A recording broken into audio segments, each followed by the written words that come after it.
Hello दोस्तों, DP classes में आपका स्वागत है। आज हम हाजिर हैं एक नया टॉपिक लेकर के, जो कि है एक्सीलरेशन।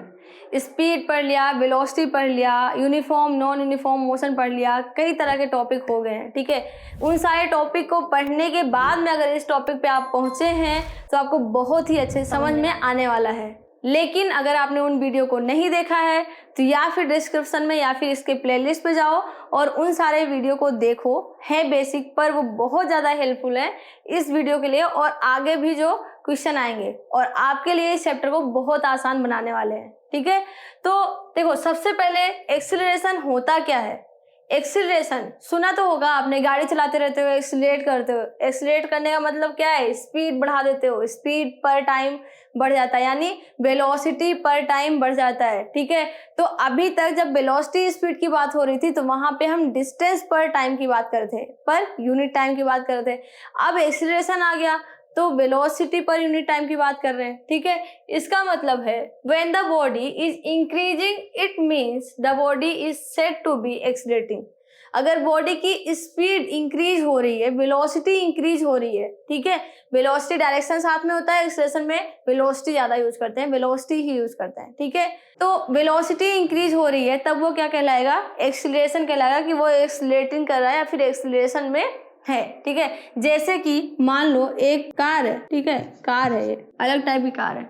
ठीक है, अब ये कार यहाँ पे इनिशियल पॉइंट पे इसका जो वेलोसिटी थी वो कितना था? 0 मीटर पर सेकेंड इन साउथ डायरेक्शन। ठीक है, तो ये स्टार्टिंग में जब चलता है तब इसकी जो वेलोसिटी होती है कितनी होती है? 0। लेकिन 10 सेकेंड के बाद में इसकी वेलोसिटी चेंज हो जाती है। कितनी हो जाती है? 20 मीटर पर सेकेंड।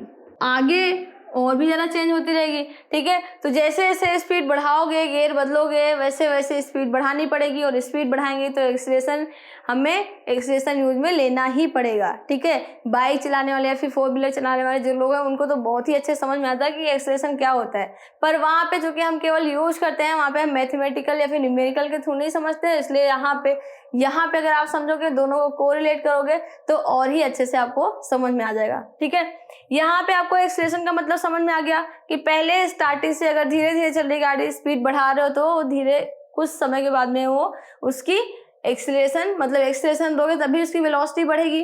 ठीक है, तो अब यहाँ पे इसको न्यूमेरिकल से कैसे लिख सकते हैं? न्यूमेरिकल में अगर लिखेंगे तो किसी भी बॉडी का acceleration of a moving body equal to change in velocity upon time taken. जितनी दूर आप गए हो वो जो टाइम होगा वो टाइम यहाँ पे लिखा जाएगा। ठीक है, तो पर यूनिट टाइम में कितना चेंज हो रहा है या फिर कितना उस टाइम में कितना चेंज हो रहा है वेलोसिटी में, वही क्या कहलाएगी? वही एक्सीलरेशन कहलाएगी। ठीक है, एक न्यूमेरिकल से अगर समझते हैं हम, तो अगर न्यूमेरिकल की बात करें सबसे पहले इसकी फॉर्मूला लिख लेते हैं। फॉर्मूला हो जाएगा A equals to V minus U upon T। ठीक है, A क्या है? A है acceleration of a moving body. Second है V क्या है? Final velocity of a moving body, है ना। U क्या है? Initial velocity. ठीक है, और यहीं पे T क्या है? टाइम। आया समझ में? A, V, U और T, यहाँ से हमें क्या मिल गया? एक नया इक्वेशन मिल गया। और यहाँ पे हमारे पास कितने डिजिट हैं? 4 डिजिट है। 4 डिजिट मतलब कितने तरह के क्वेश्चन बन सकते हैं? 4 टाइप के क्वेश्चन बन सकते हैं। 4 type question. First V, U दिया रहेगा, T दिया रहेगा तो A पता चल जाएगा, A, V, U दिया हो तो T पता चल जाएगा, और A, T, V दिया हो तो U पता चल जाएगा। इसी तरह से अगर U, T, A दिया हुआ है तो क्या पता चल जाएगा हमें? तब हमें V पता चल जाएगा। मतलब अगर जितने इसमें नंबर होते हैं उतने तरह के क्वेश्चन बन सकते हैं। ये समझ में आ गया? तो देखो क्वेश्चन करके देख लेते हैं। जो उदाहरण लिखा था, जो हमने डायग्राम बनाया था, यही से देख लेते हैं। ये कार जब स्टार्टिंग में चलना शुरू किया तो इसकी इनिशियल वेलोसिटी कितनी थी? 0 थी। फाइनल वेलोसिटी कितनी हो गई? यहाँ पे 20 मीटर पर सेकेंड, ये 0 मीटर पर सेकेंड। ठीक है, एक्सीलरेशन हमें निकालना है और टाइम भी हमें दे रखा है। कितना दे रखा है टाइम? 10 सेकेंड। A बराबर कितना हो जाएगा? A बराबर B minus U upon T। V कितना है? V फाइनल वेलोसिटी कितना है? 20 माइनस u है 0, इनिशियल वेलोसिटी कार रुकी हुई है तो 0। जरूरी नहीं है कि हर जगह पे 0 ही हो, इसलिए क्वेश्चन को अच्छे से समझना है। हर जगह पे रुकी हुई बॉडी यूज में नहीं लेते, रुका हुआ ऑब्जेक्ट यूज में नहीं ले आता, चलती रहती है, स्पीड बढ़ जाती है, ठीक है। तो 20/10 यानी मीटर पर सेकेंड स्क्वायर। यहाँ पे यूनिट क्या हो गया, मीटर पर सेकेंड स्क्वायर। ये कैसे आया, यूनिट की बात तो की ही नहीं हमने, ठीक है, और आपने पूछा भी नहीं, क्योंकि आपको आता है ये चीज, है ना। तो बताओ क्या होगा, SI unit of acceleration. Acceleration क्या हो जाएगा, होता क्या है, वेलोसिटी अपॉन टाइम। पहले ही पता है वेलोसिटी का यूनिट SI यूनिट क्या होता है, मीटर पर सेकेंड। टाइम का क्या हो जाएगा यहाँ पे सेकेंड, इसका मतलब क्या है, मीटर पर सेकेंड। इसका मतलब क्या हो गया, मीटर पर सेकेंड स्क्वायर या फिर मीटर सेकेंड की पावर -2। आपको जो समझ में आए ये लिख सकते हैं, ठीक है। ये तो हो गया मीटर, MKS पद्धति में SI यूनिट आ गई।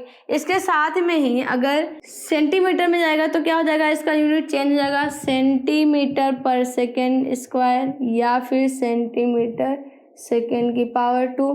किलोमीटर में भी आ सकता है, किलोमीटर पर हावर स्क्वायर, तो किलोमीटर इंटू हावर -2, ठीक है। तो आपको समझ में आ गया, तीनों चीज़ों में जो इसका डिस्टेंस है और इसकी जो टाइम है वो चेंज हो गई। पहले केवल सेकंड रहता था, अब क्या हो गया, सेकंड स्क्वायर हो गया। यूनिट बहुत, इस चैप्टर में यूनिट जो है बहुत कमाल की चीज़ है। आप यूनिट से क्वेश्चन भी समझ सकते हो कि इसमें क्या लिखा हुआ। अगर ऐसे समझ में नहीं आ रहा कि एक्सेलरेशन दिया हुआ है या वेलोसिटी दिया हुआ है या स्पीड दे रखा है या फिर कौन सी डिस्टेंस दे रखी है, कैसी दे रखी है, तो ये सारी चीज़ें आपको यूनिट से ही समझ में आ जाएगी। अगर आपको यूनिट समझ में आ गई है ना, तो आप क्वेश्चन भी फटाफट पकड़ लोगे कि इसमें करना क्या है हमें, ठीक है। तो इतनी चीज़ें तो हमने एक्सीलरेशन में समझ लिया, पर क्या कुछ और भी चीज़ बाकी है, बिल्कुल बाकी है। एक्सीलरेशन कहाँ पे हो सकता है, एक्सीलरेशन के लिए सबसे पहले ही यूज में आता है कि ये यूनिफॉर्म बॉडी के लिए यूज में किया जाता है। इसका मतलब सबसे पहले आप वेलोसिटी जाओ, अगर आपको वेलोसिटी समझ में आ गई हो तो आपको अपने आप पता चल जाएगा कि वेलोसिटी में क्या क्या होता है ना। एक्सीलरेशन में भी 0, क्यों, क्योंकि वेलोसिटी 0 हो सकती है, और जब वेलोसिटी 0 हो जाएगी तो एक्सीलरेशन भी क्या हो सकता है, 0 हो सकता है। वेलोसिटी वेक्टर क्वांटिटी है और वेलोसिटी के बाद में क्या आ रहा है, एक्सीलरेशन आ रहा है, ठीक है।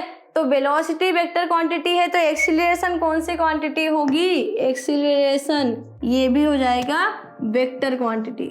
आया समझ में, ये क्या हो गया, वेक्टर क्वांटिटी। तो ये टॉपिक यहीं पे कंप्लीट होता है। कुछ भी ऐसी चीज़ें जो आपको नहीं समझ में आया है कमेंट करके पूछो उसको, ठीक है। मैं आपको पक्का जैसे कमेंट आएगा, जहाँ पे जैसे टाइम मिलेगा आपको फटाफट वो बताया जाएगा, ठीक है। वीडियो पसंद आती है वीडियो को लाइक करें, शेयर करें और इस चैनल को फटाफट जल्दी से सब्सक्राइब नहीं किया हो तो सब्सक्राइब कर लें।